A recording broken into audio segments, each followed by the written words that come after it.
were only too happy to have the private sector take more and more patients away from them.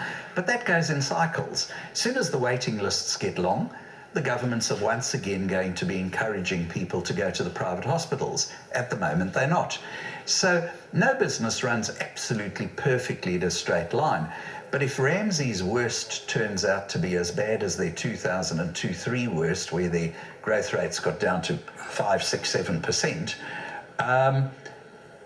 people who buy it today are going to be extremely happy in 10 years' time. All right. And again, you know, Nadine, if we just look at it, if they hadn't given guidance of 8 to 10% and they'd given guidance of 6 to 8, when they now announced 7, the price probably would have gone up.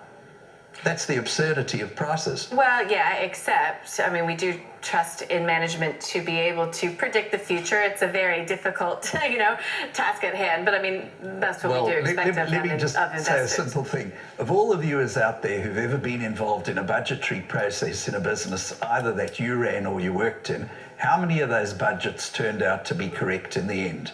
And I'm sure the answer is close to 0. Yeah, but the goal should still be there. Anyways, of course. let's get to our first caller, shall we, Howard? Sure. I can't agree with you. You realize I've just got to ask the question. It's more interesting if you do. David is on the line from Perth. David, how can Howard help you today? Hi, Howard. Hi, David. I would like your analysis, so don't worry what other people say. I never do, David. I've gone through life not really worrying about what other people say. But I do worry about what Nadine says because she's a really good interviewer. All right, David, what's your question? Right. Integrated Research Limited. Yes. IRI is the code. I know it. It looks, I'm just wondering if its growth potential is now at an end. Because it has little debt or no debt. Its PE doesn't look too bad. I'm just wondering whether we should stay in this or get out. Well, David, it's not one of the companies I know super well, but I do know it. And this company has consistently grown its earnings over the years, largely by having a relatively large number of the Fortune 500 companies using its products, but it doesn't earn terribly much money from each individual user. But of course, being a software type supplier, there's no extra cost or very little extra cost about having one extra client other than the sales costs of finding them in the first place.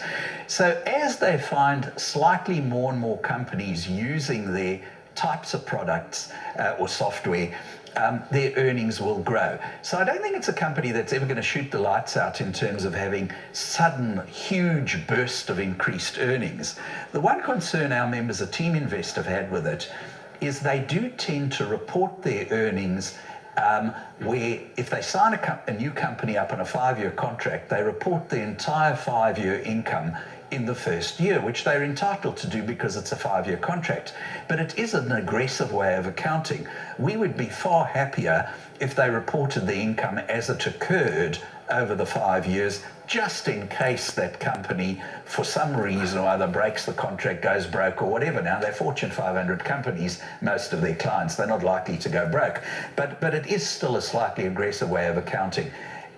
So probably their earnings are not, in the way we look at earnings, quite as high as they look. But I do agree with you, it's got no debt, it's got very high return on equity, as you'd expect from a company in software and services, over 30% return on equity.